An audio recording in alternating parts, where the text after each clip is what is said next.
chaque élection européenne est un moment particulièrement important, mais j'ai le sentiment que celle de 2019 est particulièrement importante. On est vraiment dans une configuration politique qui est cruciale pour l'avenir de l'Europe. On va y revenir, mais avec à la fois ce désamour pour l'Europe qui est plus profond que jamais, avec ces populismes de nature diverse, avec la gauche qui ne sait plus très bien où elle en est. Comme maire, je pense qu'on est particulièrement bien placé pour voir à la fois ce qui fonctionne bien dans l'Europe et puis surtout ce qui fonctionne moins bien. Ici, à l'échelle locale, je peux mesurer l'effet extrêmement positif des fonds de cohésion, par exemple, dont ma ville a été est toujours grande bénéficiaire, qui nous permet d'investir des dizaines de millions d'euros dans principalement la rénovation de bâtiments qui vont servir à la formation, à l'enseignement, à l'innovation, à la recherche. Donc là, on voit vraiment le côté extrêmement positif de la construction européenne qui aide les régions qui en ont le plus besoin et qui aide les citoyens à se former davantage et donc à s'épanouir et puis à augmenter leurs chances de trouver une position dans la société, dans le monde du travail. Et en même temps, au quotidien, je vois aussi les ravages du dumping social qui n'est pas pris en charge par l'Union européenne.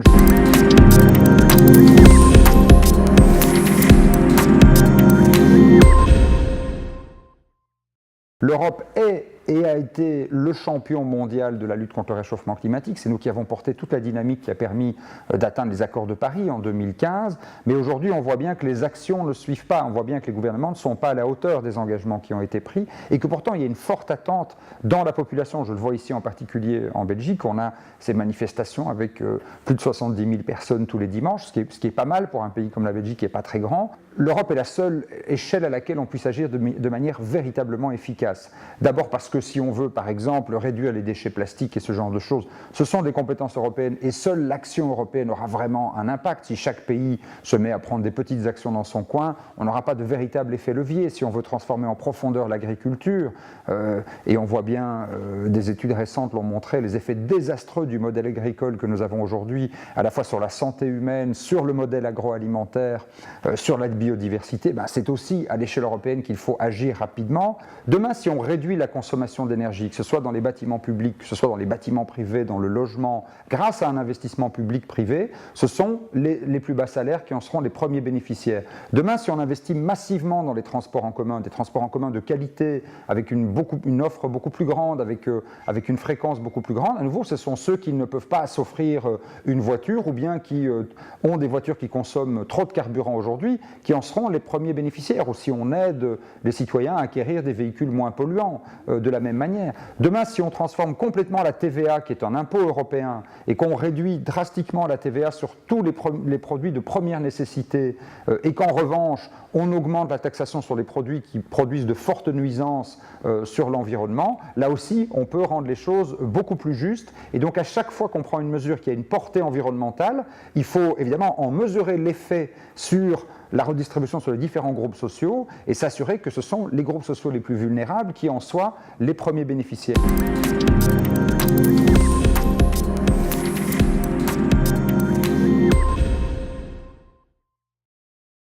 Si on veut financer cette transition, les études montrent qu'il nous faut au moins 1000 milliards d'euros. Alors, ce n'est pas énorme, 1000 milliards d'euros, c'est ce que nous perdons tous les ans dans la lutte contre la fraude fiscale et dans l'évasion fiscale. Et là aussi, toute une série d'études ont montré que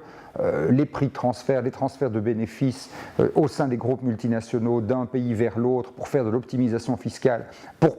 payer le moins d'impôts possible, et ceci en ce compris au sein de l'Union européenne, où certains pays membres de l'Union européenne ne jouent pas le jeu et ont des systèmes d'imposition des bénéfices des entreprises qui, de fait, entretiennent le dumping fiscal interne à l'Union européenne. On doit vraiment mettre fin à ça et on doit porter ces standards, faire en sorte qu'il y ait un taux d'imposition effectif d'au moins 20%, 25%, c'est demandé par les experts internationaux aussi des Nations Unies, sur les bénéfices des entreprises pour générer les montants dont nous avons besoin pour financer cette transition climatique. Si demain on finançait massivement l'isolation des bâtiments publics, des logements publics, mais aussi à travers des prêts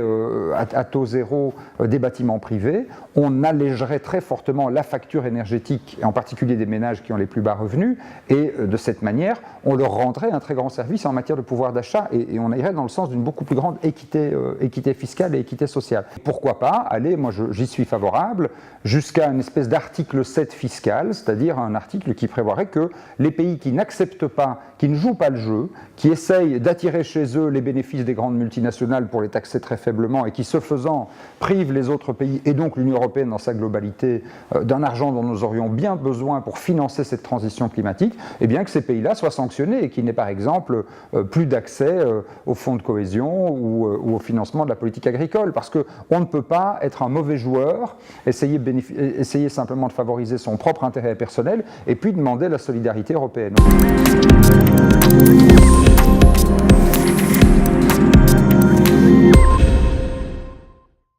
S'il y a aujourd'hui une large partie des citoyens qui votent et qui soutiennent des mouvements populistes, il y a des causes à ça. Et il faut d'abord regarder ces causes. Ce que disent ces citoyens, c'est qu'ils ont le sentiment qu'il y a une élite qui vit coupée du reste de la population, c'est ça le cœur du message populiste, et que cette élite, eh bien, elle favorise ses intérêts et celles des grands groupes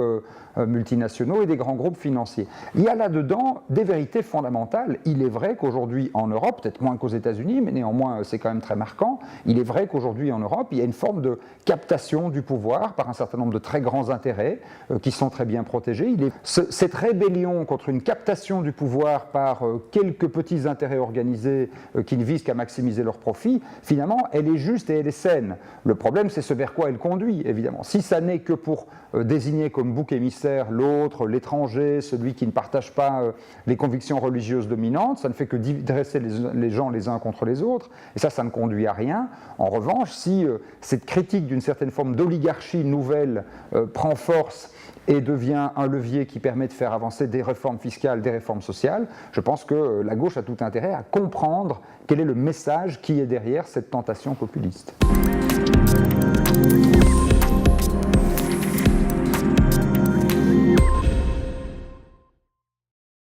Une politique migratoire efficace suppose certes des contrôles aux frontières extérieures. Personne ne dit que l'Europe doit être ouverte à tous les mouvements de l'extérieur. Bien sûr, nous avons une frontière extérieure et nous devons la contrôler, mais nous devons le faire dans une optique beaucoup plus coordonnée. On ne peut pas laisser l'Italie, l'Espagne, la Grèce, les pays qui sont aux frontières et qui sont les plus directement exposés à ces pressions venant de mouvements de pays tiers, seuls. On doit les aider à organiser ce mouvement, à fixer des critères en commun et à faire en sorte que s'installe aussi une forme de solidarité européenne sur ces questions. Et on ne peut pas laisser certains pays dire nous n'accueillerons de réfugiés que s'ils sont chrétiens ou s'ils sont ceux-là, nous refuserons d'en accueillir plus qu'autant ou plus qu'autant. Là aussi, je crois qu'il faut pouvoir dire à ces pays, eh bien, si vous ne jouez pas le jeu de la solidarité, si vous ne prenez pas votre part dans cet engagement en faveur de la dignité humaine, eh bien, dans ce cas-là, vous ne pouvez pas non plus demander la solidarité des autres Européens.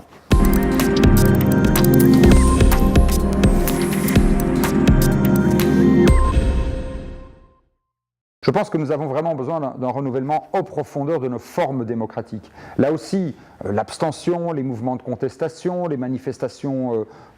spontanées et qui n'entrent pas dans les cadres traditionnels, tous ces mouvements démontrent qu'il y a une forme d'épuisement des formes de la démocratie représentative, en particulier à l'échelle européenne. La faible participation aux élections européennes montre aussi un manque d'intérêt des citoyens pour ce niveau de pouvoir et pour ce type d'élection. Il y a une réflexion à avoir sur des contrôles encore accrus du lobbying à l'échelle européenne, des contrôles accrus en matière de transparence et de conflits d'intérêts. On en a vu encore beaucoup trop et ils discréditent la politique en général et ils nourrissent ce sentiment que le pouvoir est accaparé par une petite caste qui ne sert que ses intérêts. Et dans certains cas, c'est vrai, à cause justement du manque de contrôle de ce point de vue-là, et puis stimuler toutes les autres formes de participation. On a créé cette initiative citoyenne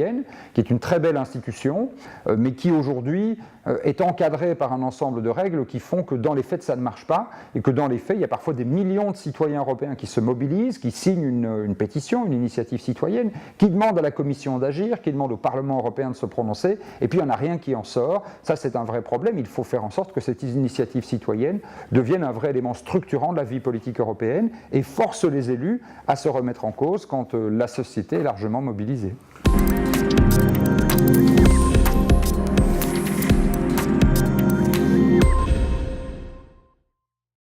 les dénonciations très largement répandues dans le corps social de l'accaparement du pouvoir par une petite élite, de l'injustice sociale, d'une fiscalité qui est inefficace, de multinationales qui échappent à la règle commune, ce sont des mécontentements qui rencontrent totalement les ambitions et les valeurs du socialisme. Et on voit que dans d'autres régions du monde, dont on pensait qu'elles étaient en quelque sorte immunisées, si on peut dire, contre le socialisme, je pense aux États-Unis où le mot socialisme était pratiquement incongru encore il y a quelques années, eh bien on voit que sur la gauche du spectre politique, on a des candidats qui sont élus en se disant socialistes, qui portent au sein des institutions démocratiques américaines, du Congrès, du Sénat, des messages d'inspiration socialiste et qui ne s'en cachent pas sur le plan fiscal, sur le plan environnemental, sur le plan de l'égalité entre les hommes et les femmes ou de la lutte contre les discriminations, et qui rencontrent un succès de plus en plus large. Et donc si le socialisme est peut-être en train de redevenir à la mode aux États-Unis, qui est un pays où il n'a jamais été extrêmement fort,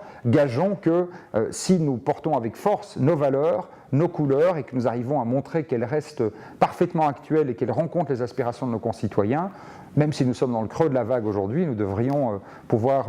réincarner à nouveau l'espoir très rapidement.